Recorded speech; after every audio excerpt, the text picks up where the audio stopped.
Doctor Rajan Bhattarai, म चाहिँ यस बुढानीगण्डा नगरपालिका वडा नम्बर 8 को युवा र यस क्षेत्र नम्बर 4 को मतदाता पनि हो।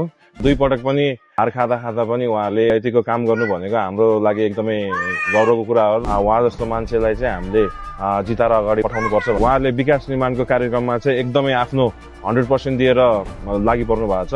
युवाहरूको लागि पनि धेरै कार्यक्रमहरू र खेलकुददेखि लिएर सबै शिक्षा क्षेत्रमा पनि उहाँले ठूलो योगदान दिनुभएको छ। नमस्ते सबैजनामा, म चाहिँ यस बुढानीगण्डा नगरपालिका वडा नम्बर 8 को युवा र अब निर्वाचन नजिकै गर्दाखेरि चाहिँ मलाई पनि अब मेरो केही प्रस्तावहरू र भावनाहरू जोड्न मन लागेको छ। अब हाम्रो यस क्षेत्र नम्बर 4 बाट चाहिँ फेरि पनि हाम्रो डाक्टर राजन भट्टराईले चाहिँ फेरि उम्मेदवारी दिनुभएको छ। विगतमा उहाँले दुईचोटि चुनाव हार्नु हुँदा पनि उहाँले आफ्नो समाजसेवी र आफ्नो कामहरूलाई निरन्तरतापूर्वक अगाडि बढाइरहनु भएको छ। जस्तै अब इक्जाम्पल अब यही पार्कमा पनि बसेर म उभिरहन्छु, उहाँको नि यहाँ ठुलो योगदान छ। विशेष गरी चाहिँ हाम्रो वडा नम्बर 8 मा चाहिँ खानेपानीको एकदमै समस्या थियो र यस पानी ट्याङ्की बनाएदेखि चाहिँ एकदमै सहज भएको छ यहाँको जनताहरूलाई चाहिँ।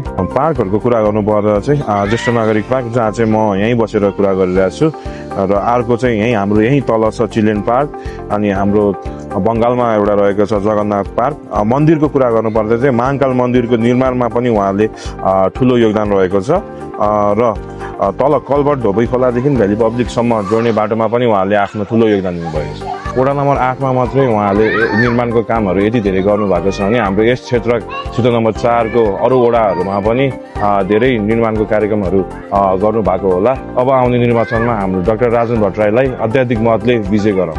यसपालिको भोट सूर्य चिन्हमा म पनि गर्छु, तपाईहरु पनि गर्नुहोस्। सूर्य चिन्हमा मतदान गरौँ।